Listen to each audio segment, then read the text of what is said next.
नमस्कार। समसामयिक विषयों पर राज्यसभा टीवी के खास कार्यक्रम विशेष में आपका स्वागत है। मैं हूं वैभव राज। इमारतें किसी भी परंपरा और इतिहास का जीता जाता गवाह होती हैं। ये अपने दौर के समाज और परिवेश के सांस्कृतिक महत्व के साथ साथ ऐतिहासिकता का बोध भी कराती हैं। आदिकाल से मनुष्य ने अपने वैभव, समृद्धि और कलात्मकता को दर्शाने के लिए एक से बढ़कर एक नायाब नमूनों को बनाया। इनमें भव्य इमारतों, किलों से लेकर वास्तुकला और कलाकृतियां शामिल हैं।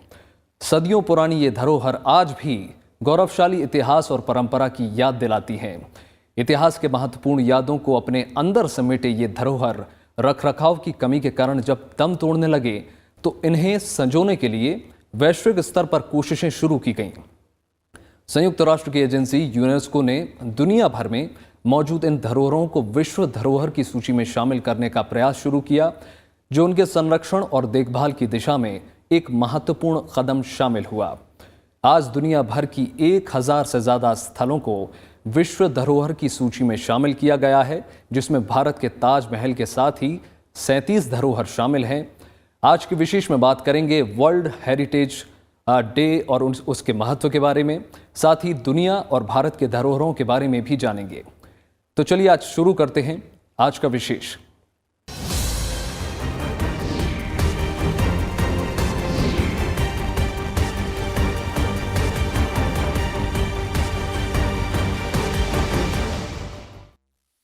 इस दुनिया में ऐसे कई स्थल हैं जो हम सबके लिए विरासत या धरोहर के तौर पर हैं। इनका महत्व सिर्फ अतीत या वर्तमान तक सीमित नहीं होता, आने वाली पीढ़ियों के लिए भी इनका संरक्षण बेहद ज़रूरी होता है। ऐसे स्थल मानव सभ्यता के विकास क्रम में विकसित हुई संस्कृतियों से नई पीढ़ी का परिचय कराते हैं। धरोहरों को बचाने और उनके बारे में जागरूकता फैलाने के मकसद से हर साल 18 अप्रैल को वर्ल्ड हेरिटेज डे या विश्व धरोहर दिवस मनाया जाता है।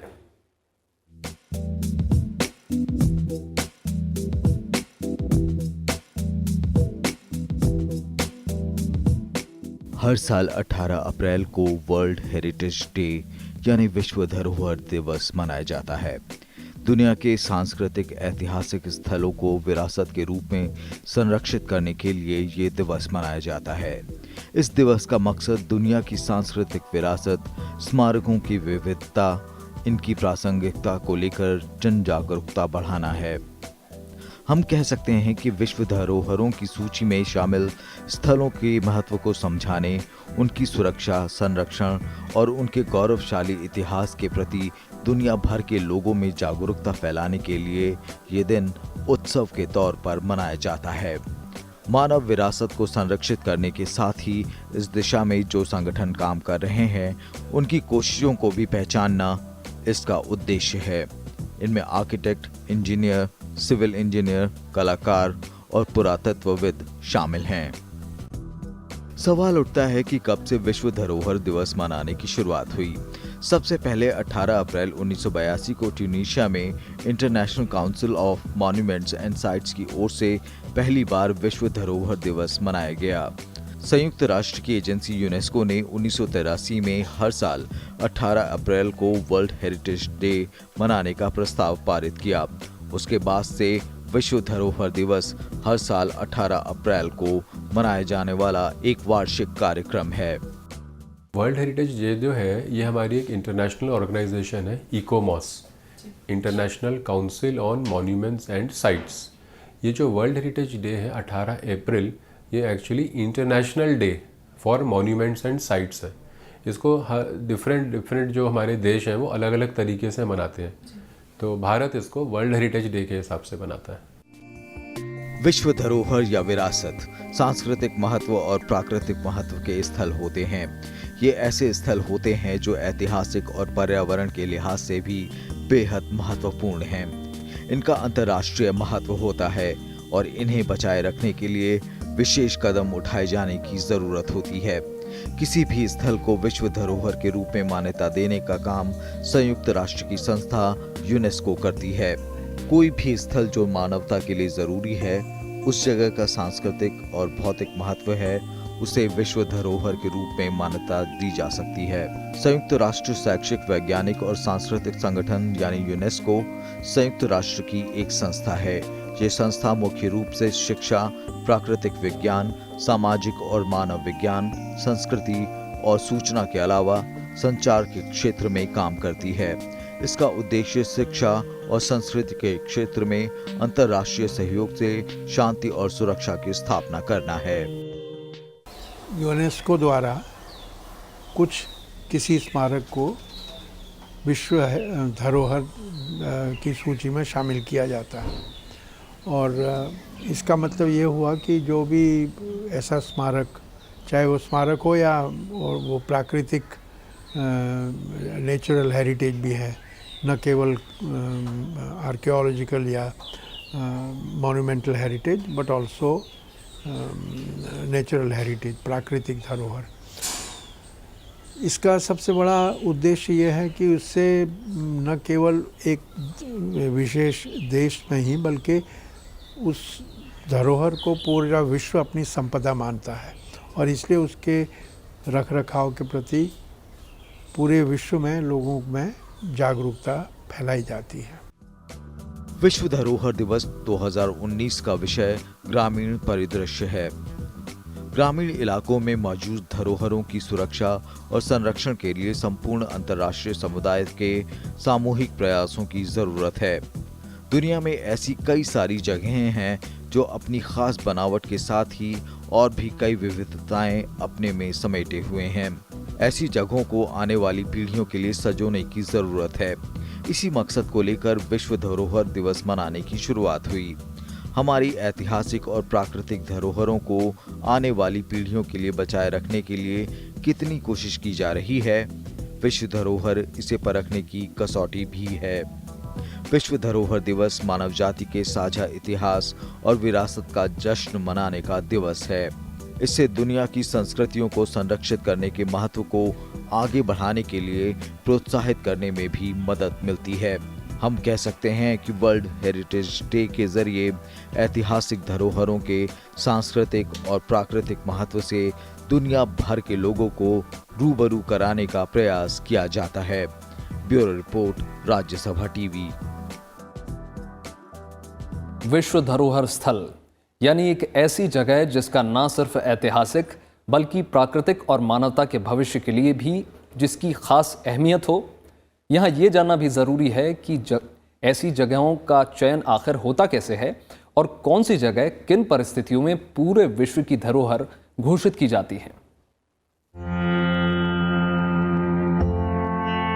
ओंकार वाट का मंदिर हो या मोहब्बत की जीती जागती निशानी हमारा अपना ताजमहल, इन निशानियों को हम इसलिए देख पा रहे हैं कि किसी ने इन्हें हमारे लिए संजोया। लेकिन अब इसे संजोने का ये काम यूनेस्को समेत दुनिया भर के तमाम संगठन और लोग कर रहे हैं। इस तरह की धरोहरें दुनिया के कोने कोने में फैली हैं, जो शांत रहकर भी सदियों पुराने इतिहास की कहानियां बयां कर रही हैं।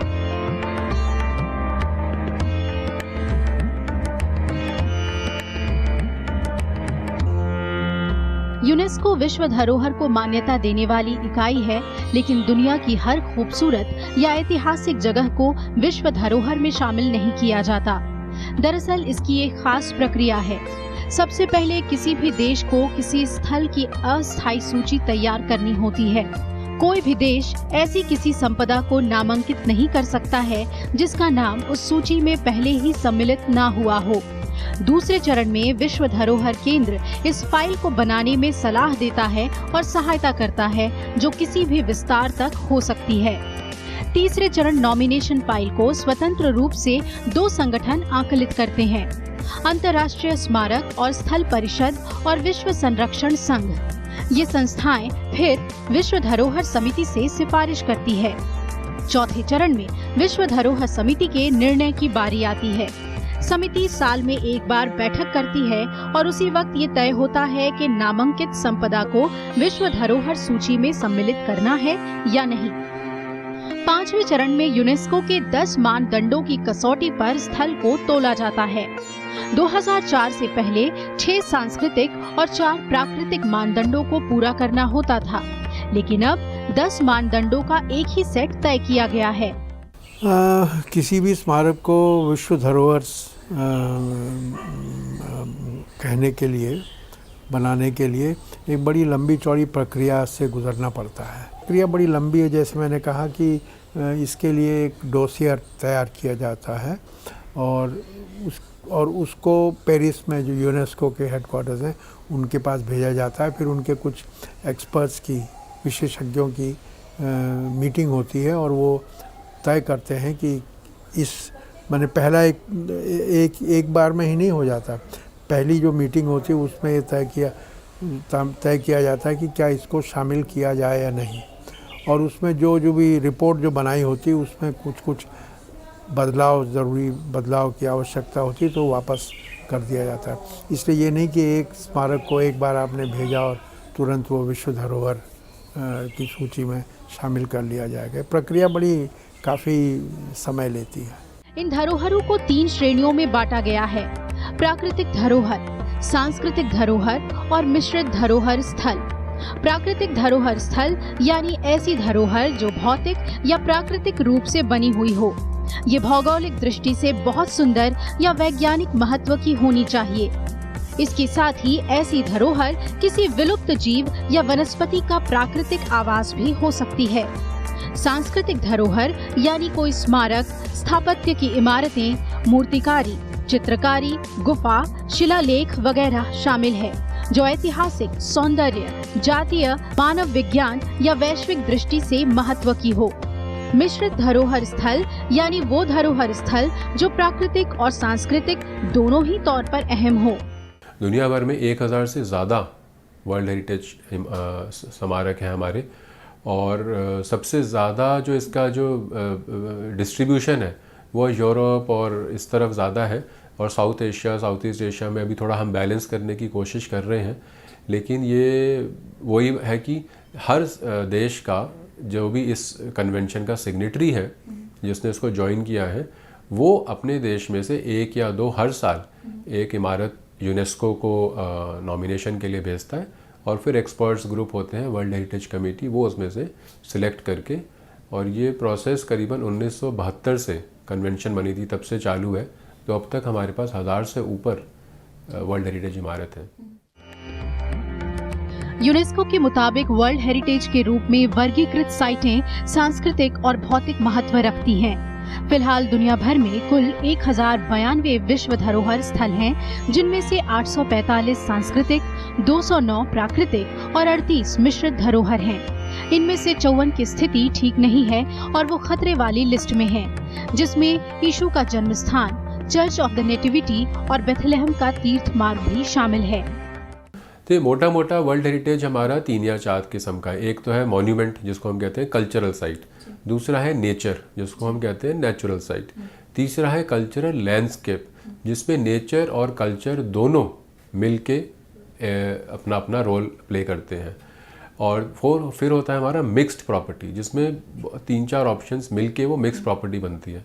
हर कैटेगरी के अंदर ये आप नॉमिनेशन अपने इमारत का, हर कंट्री अपना नॉमिनेशन कर सकता है। सबसे ज्यादा विश्व धरोहर स्थल इटली में है, जहां 54 स्थलों को इस सूची में शामिल किया गया है। इसके बाद चीन में 53, स्पेन में 47, जर्मनी में 44 और फ्रांस में भी 44 स्थलों को विश्व धरोहर स्थल घोषित किया गया है। Bureau report, Rajya Sabha TV. Bharat में कई ऐसे स्मारक और स्थल हैं जो अपनी सांस्कृतिक, ऐतिहासिक और प्राकृतिक महत्व के चलते पूरी दुनिया में जाने जाते हैं। खास बनावट और कई विविधताओं को समेटे इन स्मारकों ने विश्व धरोहर स्थल में अपनी जगह बनाई है। इनमें से खूबसूरत ताजमहल से लेकर शानदार हम्पी तक कुल 37 ऐसे स्थल हैं जिन्हें यूनेस्को ने अपने वर्ल्ड हेरिटेज लिस्ट में शामिल किया है। आइए जानते हैं भारत के इन विश्व धरोहर स्थलों के बारे में।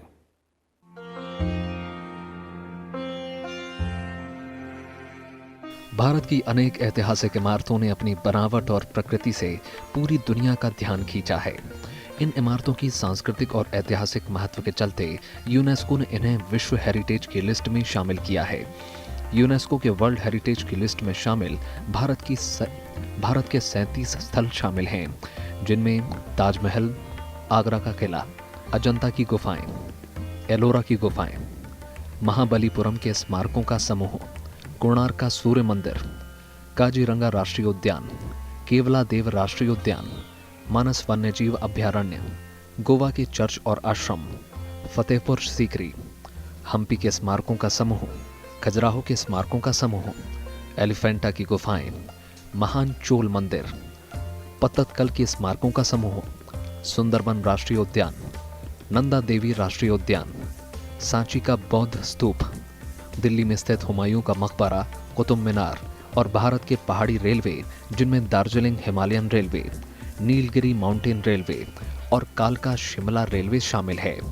इनके अलावा बोध गया का महाबोधि मंदिर, भीमबेटका पाषाण आश्रय, चंपानेर पावागढ़ पुरातत्व उद्यान, मुंबई का छत्रपति शिवाजी टर्मिनस, लाल किला, जयपुर का जंतर मंतर, पश्चिमी घाट, राजस्थान के पहाड़ी किले जिनमें चित्तौड़गढ़, कुंभलगढ़, सवाई माधोपुर, झालवार, जयपुर और जैसलमेर के किले शामिल हैं। इनके साथ ही गुजरात के पाटण में स्थित रानी की वाव, ग्रेट हिमालयन राष्ट्रीय उद्यान, नालंदा विश्वविद्यालय, कंचनजंगा राष्ट्रीय उद्यान, चंडीगढ़ का कैपिटल कॉम्प्लेक्स, अहमदाबाद मुंबई की विक्टोरियन गोथिक और आर्ट डेको भी शामिल हैं।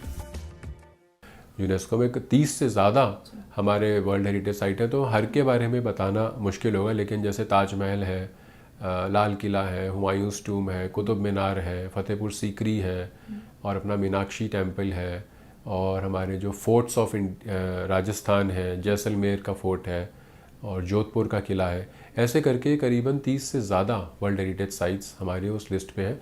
और बात वही है कि ताजमहल क्यों है, क्योंकि उसके जैसा और कोई हिंदुस्तान में मॉन्यूमेंट नहीं है। भारत की नायाब धरोहरों में शामिल आगरा के ताजमहल की खूबसूरती को देखने दुनिया भर से लोग आते हैं।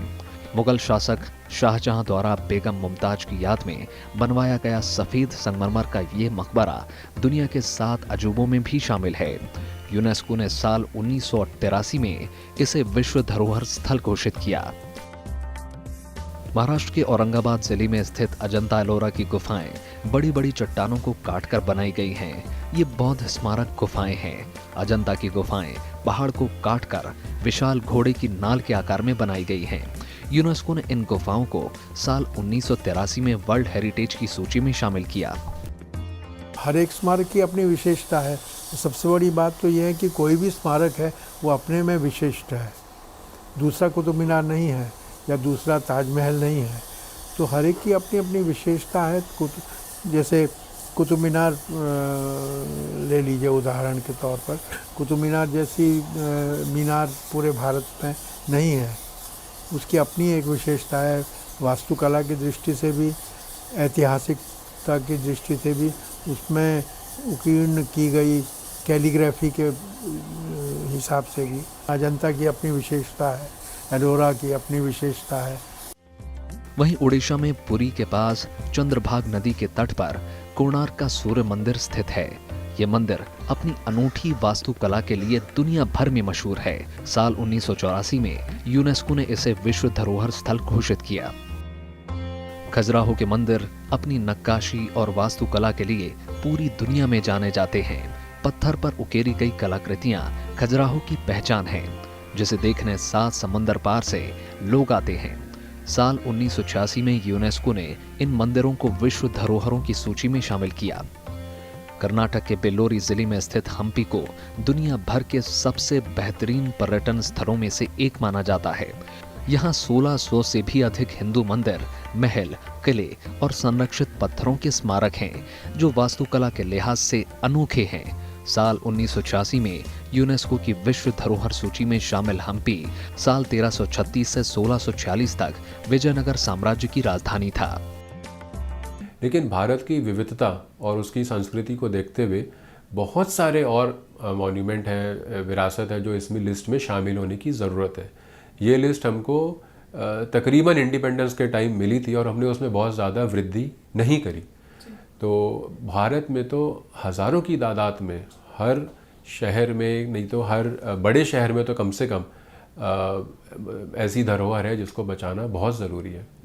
यूनेस्को के विश्व धरोहर सूची में शामिल सबसे नवीन स्थल मुंबई की विक्टोरियन गोथिक और आर्ट डेको है। इसे साल 2018 में विश्व विरासत स्थल घोषित किया गया। Bureau report, Rajya Sabha TV.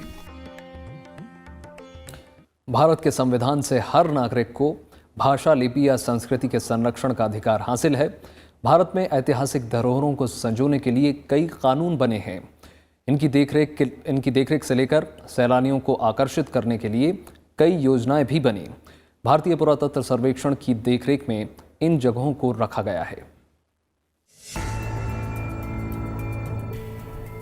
Bharat भौगोलिक नजरिए से विविधताओं वाला देश है, फिर भी सांस्कृतिक रूप से एक इकाई के रूप में इसका अस्तित्व प्राचीन काल से है। देश की ऐतिहासिक और सांस्कृतिक विविधता और समृद्धि का संरक्षण बेहद ही महत्वपूर्ण है। विरासत में मिली संस्कृति को संरक्षित रखना और उनके महत्व को समझना हर राष्ट्र का कर्तव्य होता है। भारत में यहाँ के निवासी और उनकी जीवन शैलियाँ, उनके नृत्य और संगीत शैलियाँ, कला और हस्तकला जैसे तत्व भारतीय संस्कृति और विरासत के अलग अलग रंग प्रस्तुत करते हैं।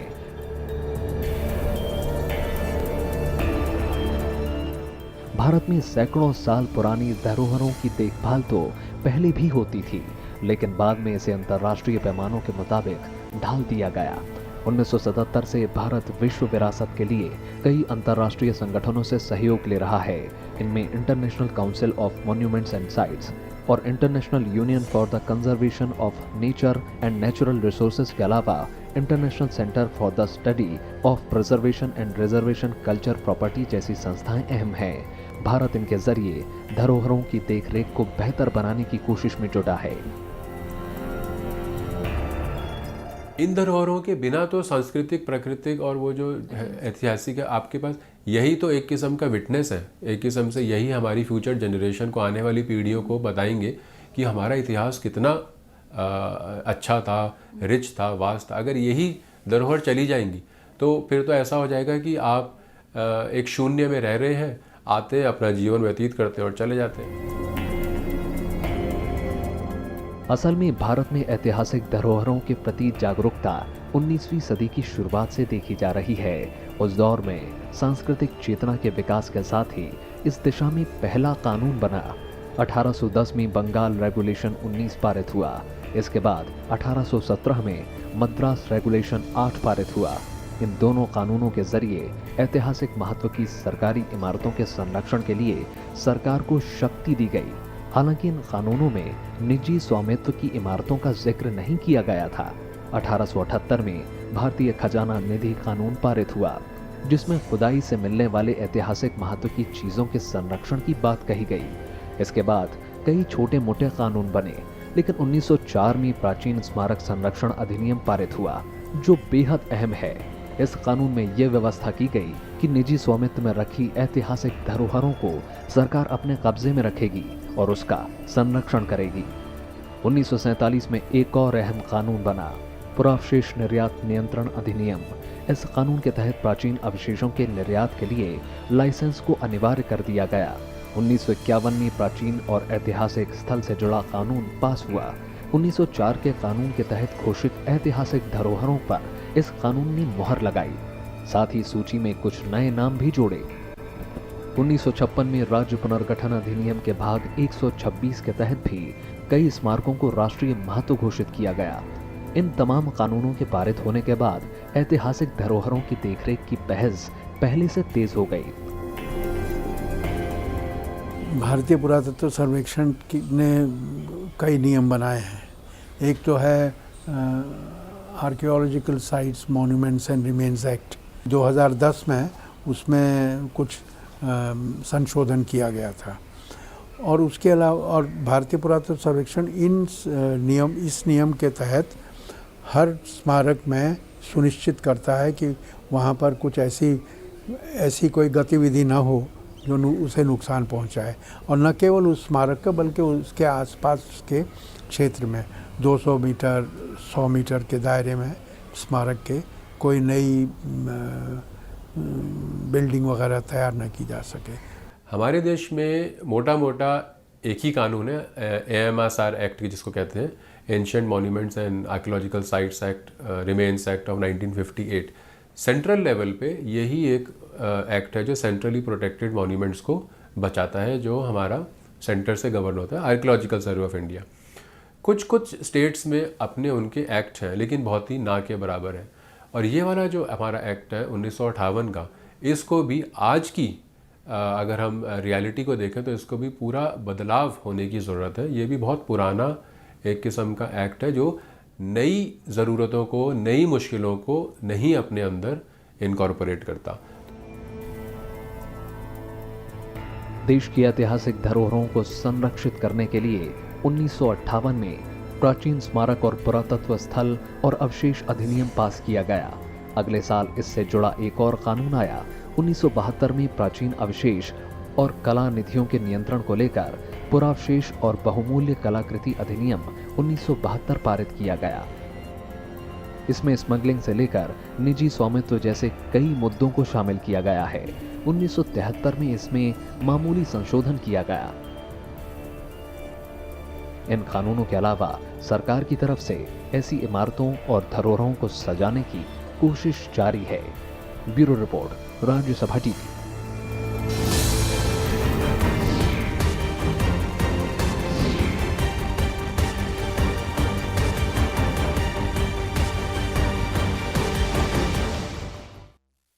आज के विशेष में इतना ही। उम्मीद है आपको विशेष का ये अंक पसंद आया होगा। आप हमारे ये कार्यक्रम YouTube पर भी देख सकते हैं, जहां में आपकी प्रतिक्रियाओं का बेसब्री से इंतजार रहता है। बाकी देश और दुनिया की तमाम खबरों के लिए जुड़े रहिए राज्यसभा टेलीविजन के साथ। नमस्कार।